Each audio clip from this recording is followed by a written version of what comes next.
है, रोपर पंजाब में है, आलमगीरपुर उत्तर प्रदेश में, आलमगीरपुर उत्तर प्रदेश में है, लोथल गुजरात में है, लोथल गुजरात में। काफ़ी ये इंपॉर्टेंट है दोस्तों।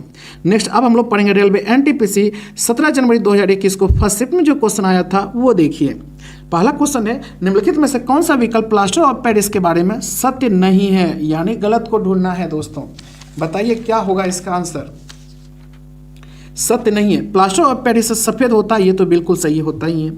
और यही नहीं है, पानी से गीले होने पर प्लास्टर ऑफ पेरिस में कोई परिवर्तन नहीं होता, ये गलत है, परिवर्तन होता है दोस्तों।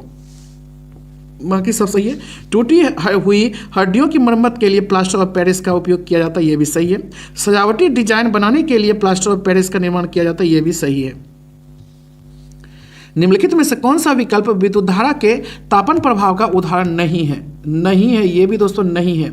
तो याद रखिए, पंखे की कार्यशीलता नहीं है क्या, तो विद्युत इस्त्री है, बल्ब है, विद्युत केतली है, लेकिन पंखे की कार्यशीलता नहीं है। डैश एक पौधा है जो जंगल में उगता है और इसकी पत्तियों पर नुकीले रोम होते हैं जो गलती से छू जाने पर दर्द का कारण बनता है दोस्तों। वो क्या है बताइए। तो वो है दोस्तों बिच्छू बुट्टी। बिच्छू बुट्टी यानी दोस्तों नेटल। क्या है, नेटल। नेक्स्ट, वोल्ट मीटर एक ऐसा यंत्र है जो डैश की उपस्थिति का पता लगा सकता है दोस्तों, वोल्ट मीटर। तो ये हो जाएगा विभवांतर। वोल्ट मीटर एक ऐसा यंत्र है जो विभवांतर की उपस्थिति का पता लगा सकता है, याद रखिएगा। भारत का कौन सा बायोस्फीयर रिजर्व 2018 में बायोस्फीयर रिजर्व यूनेस्को के विश्व नेटवर्क में शामिल होने वाला भारत का 11वां बायोस्फीयर रिजर्व बन गया है। 11वां बन गया है दोस्तों, कंचनजंगा बन गया है 11वां, याद रखिएगा। नेक्स्ट, नाभिकीय ऊर्जा के विकास से संबंधित कौन सा भारतीय संगठन कोलकाता में स्थित है। कोलकाता में स्थित है दोस्तों, 6 का बताइए। तो ये होगा दोस्तों परिवर्ती ऊर्जा साइक्लोट्रॉन केंद्र। नाभिकीय ऊर्जा के विकास से संबंधित कौन सा भारतीय संगठन कोलकाता में स्थित है, परिवर्ती ऊर्जा साइक्लोट्रॉन केंद्र है। फलों में मीठेपन के लिए कौन सी शर्करा उत्तरदायी है, कौन सी शर्करा, तो फ्रुक्टोज दोस्तों उत्तरदायी है, फ्रुक्टोज। नेक्स्ट, विद्युत धारा मापने के लिए प्रयुक्त होने वाले यंत्र को डैश कहा जाता है, क्या कहा जाता है, अमीटर कहा जाता है दोस्तों, अमीटर। नेक्स्ट, इसरो के सबसे शक्तिशाली रॉकेट GSLV MK3 को डैश उपनाम दिया गया है, क्या उपनाम दिया गया है, तो फेट बॉय का नाम दिया गया, फेट बॉय। कार्गो सेवा क्षेत्र की डैश गतिविधियों का एक हिस्सा है, तो ये होगा दोस्तों तृतीय गतिविधियों का एक हिस्सा है। वह कौन सी भारतीय चित्रकला शैली है जिसमें शुद्ध सोने और कीमती पत्थरों की सजावट है और इसमें हिंदू देवताओं विशेष रूप से भगवान कृष्ण को दर्शाया गया है। तो ये होगा तंजौर पेंटिंग। वह कौन सी भारतीय चित्रकला शैली है जिसमें शुद्ध सोने और कीमती पत्थरों की सजावट है और इसमें हिंदू देवताओं विशेष रूप से भगवान कृष्ण को दर्शाया गया है, तो याद रखिए तंजौर पेंटिंग में। नेक्स्ट, बॉम्बे डेक्कन में पहली राजस्व बंदोबस्ती का संचालन किस वर्ष में हुआ था, किस वर्ष में हुआ था दोस्तों, 1820 में हुआ था। बॉम्बे डेक्कन में पहली राजस्व बंदोबस्ती का संचालन किस वर्ष में हुआ था, तो ये 1820 में हुआ था। भारत में डैश एक भ्रष्टाचार निरोधक संस्था है जो लोक प्राधिकारियों द्वारा किए जाने वाले कुप्रबंधन के खिलाफ व्यक्तियों से प्राप्त शिकायतों की जांच कर सकती है दोस्तों।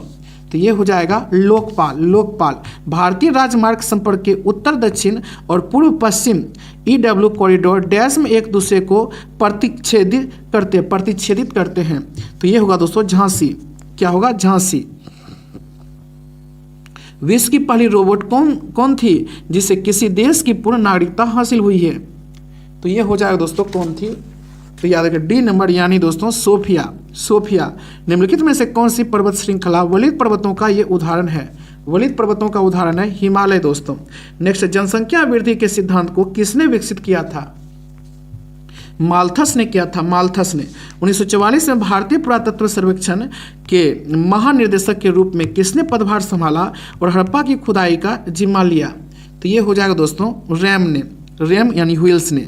1944 में भारतीय पुरातत्व सर्वेक्षण के महानिदेशक के रूप में किसने पदभार संभाला और हड़प्पा की खुदाई का जिम्मा लिया, रैम ने लिया दोस्तों, रैम व्हीलर ने। भारतीय निर्यात संगठन के महासंघ द्वारा विकसित मोबाइल ऐप जो अंतर्राष्ट्रीय व्यापार करने के लिए आवश्यक जानकारी की एक विस्तृत श्रृंखला प्रदान करता है, तो उसे डैश कहा जाता है दोस्तों, उसे क्या कहा जाता है, तो याद रखिए निर्यात मित्र कहा जाता है। भारतीय निर्यात संगठन के महासंघ द्वारा विकसित मोबाइल ऐप जो अंतर्राष्ट्रीय व्यापार करने के लिए आवश्यक जानकारी की एक विस्तृत श्रृंखला प्रदान करता है, उसे डैश कहा जाता है, निर्यात मित्र कहा जाता है। संयुक्त राष्ट्र विश्वविद्यालय कहाँ स्थित है? संयुक्त राष्ट्र विश्वविद्यालय दोस्तों टोक्यो जापान में स्थित है, याद रखिएगा। इनमें से किस स्विस पेशेवर टेनिस खिलाड़ी ने 8 विंबलडन खिताब और लगातार 5 यूएस ओपन खिताब जीतकर एक रिकॉर्ड बनाया है? बताइए, ये रोजर फेडरर। इनमें से किस स्विस पेशेवर टेनिस खिलाड़ी ने 8 विंबलडन खिताब और लगातार 5 यूएस ओपन खिताब जीतकर एक रिकॉर्ड बनाया? रोजर फेडरर ने बनाया। डैश भारत का सबसे लंबा राजमार्ग है दोस्तों, सबसे लंबा राजमार्ग है NH-44। NH-44 प्रसिद्ध सिंधु घाटी स्थल मोहनजोदड़ो की खुदाई किस प्रख्यात भारतीय पुरातत्वविद द्वारा की गई थी? तो ये हो जाएगा दोस्तों RD बनर्जी। प्रसिद्ध सिंधु घाटी स्थल मोहनजोदड़ो की खुदाई किस प्रख्यात भारतीय पुरातत्वविद द्वारा की गई थी? RD बनर्जी के द्वारा। भूमध्य सागर और लाल सागर को कौन सी नहर जोड़ती है? कौन सी नहर जोड़ती है दोस्तों? सुएज नहर जोड़ती है, याद रखिएगा, सुएज नहर जोड़ती है, इंपॉर्टेंट है दोस्तों। नेक्स्ट, डैश भारतीय वर्दीधारी सैनिकों को वीरता के लिए युद्ध के दौरान दिए जाने वाला उच्चतम सम्मान है? उच्चतम सम्मान है दोस्तों, ये है दोस्तों परमवीर चक्र, याद रखिएगा परमवीर चक्र। निम्न स्तरीय वस्तुएं निम्नलिखित में से किससे संबंधित है? ये संबंधित है आय प्रभाव ज्यादा मजबूत है और प्रतिस्थापन प्रभाव से। निम्न स्तरीय वस्तुएं निम्नलिखित में से किससे संबंधित? आय प्रभाव ज्यादा मजबूत है प्रतिस्थापन प्रभाव से। राष्ट्रीय राजमार्ग NH-44 किन 2 स्थानों को आपस में जोड़ता है? NH-44 तो श्रीनगर से कन्याकुमारी को जोड़ता है दोस्तों। टोटल ये 3745 किलोमीटर इसकी लंबाई है। निम्नलिखित में से कौन सा हड़प्पा स्थल शिल्प कलाओं के उत्पादन से संबंधित नहीं है? नहीं है दोस्तों, तो याद रखिए ये मांडा नहीं है, बालाकोट है, चिनुद्रो है, नागेश्वर है, लेकिन मांडा नहीं है। राउरकेला, भिलाई, बोकारो, विशाखापत्तनम आदि डैश के केंद्र हैं दोस्तों। ये किसके केंद्र हैं? लोहा और इस्पात उद्योग का ये केंद्र है दोस्तों। फोर्ट विलियम का निर्माण ईस्ट इंडिया कंपनी ने करवाया था और इस किले के निर्माण स्थल के लिए डैश गांव को उजाड़ा गया था। कौन सी गांव को दोस्तों उजाड़ा गया था? तो गोविंदपुर को उजाड़ा गया था, गोविंदपुर को उजाड़ा गया था। निम्नलिखित में से कौन सा एक सर्च इंजन नहीं है?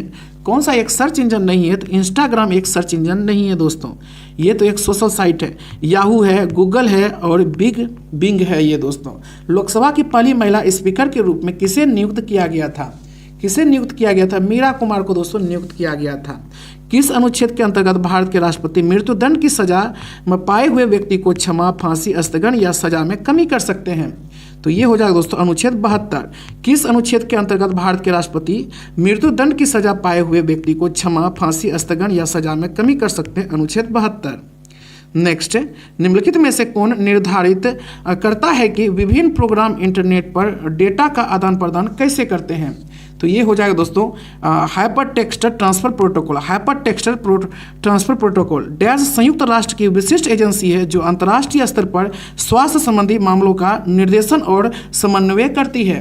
तो ये हो जाएगा दोस्तों WHO डैश मतलब WHO संयुक्त राष्ट्र UN की विशिष्ट एजेंसी है जो अंतर्राष्ट्रीय स्तर पर स्वास्थ्य संबंधी मामलों का निर्देशन और समन्वय करती है, WHO करती है दोस्तों, याद रखिएगा। नेक्स्ट, अब देखिए इसका इंपॉर्टेंट पॉइंट देखिए, सूची खेल का नाम है और इधर वर्ड्स है। विंबलडन, आपको पता है विंबलडन ट्रॉफी जो स्टार्ट हुआ है 1877 में इसकी स्थापना हुआ था। US ओपन, ये सभी ओपन है दोस्तों। US ओपन 1881 में इसकी स्थापना हुआ था और फ्रेंच ओपन 1891 में और ऑस्ट्रेलियन ओपन 1905 में। स्टार्ट होता है विंबलडन से और लास्ट होता है ऑस्ट्रेलियन ओपन से दोस्तों। अब हम लोग पढ़ेंगे रेलवे NTPC 17 जनवरी 2021 को सेकंड शिफ्ट में जो क्वेश्चन आया था वो देखिए दोस्तों, क्या क्वेश्चन आया था। पहला क्वेश्चन है हल्की और ज्वलनशील होने के कारण डैश गैस का उपयोग गुब्बारों को उड़ाने के लिए किया जाता है? तो याद रखिएगा ये होगा हीलियम गैस का उपयोग किया जाता है। निम्नलिखित में से कौन सा अम्ल आईवास का एक घटक है? आईवास का एक घटक है बोरिक अम्ल दोस्तों, आईवास का एक घटक है बोरिक अम्ल। नेक्स्ट, निम्नलिखित में से कौन सी उपग्रह सुविधा अत्याधुनिक डेटा अधिग्रहण प्रणालियों से सुसज्जित है जो विभिन्न उपग्रहों से डेटा प्राप्त करती है? तो ये हो जाएगा दोस्तों IMGEOS, IMGEOS, याद रखिएगा। इनमें से कौन सा तरल पदार्थ आंत से अवशोषित वसा को ग्रहण करता है और अतिरिक्त कोशिकीय स्थानों से वापस रक्त में ले जाता है दोस्तों? तो ये हो जाएगा, याद रखिएगा, लसिका। क्या हो जाएगा? लसिका। नेक्स्ट, कैश मेमोरी कहाँ स्थित होती है? Cache memory. कैश मेमोरी कहाँ होती है दोस्तों? ये सीपीयू में होती है कैश मेमोरी। मानव के आमाशय में कौन सा अम्ल उत्पन्न होता है? आमाशय में, तो याद रखिएगा, हाइड्रोक्लोरिक अम्ल उत्पन्न होता है, हाइड्रोक्लोरिक अम्ल। नेक्स्ट, भारतीय संविधान के किस अनुच्छेद के तहत सार्वजनिक नियोजन के मामलों में अफसरों की समानता की गारंटी प्रदान की गई है? तो ये हो जाएगा अनुच्छेद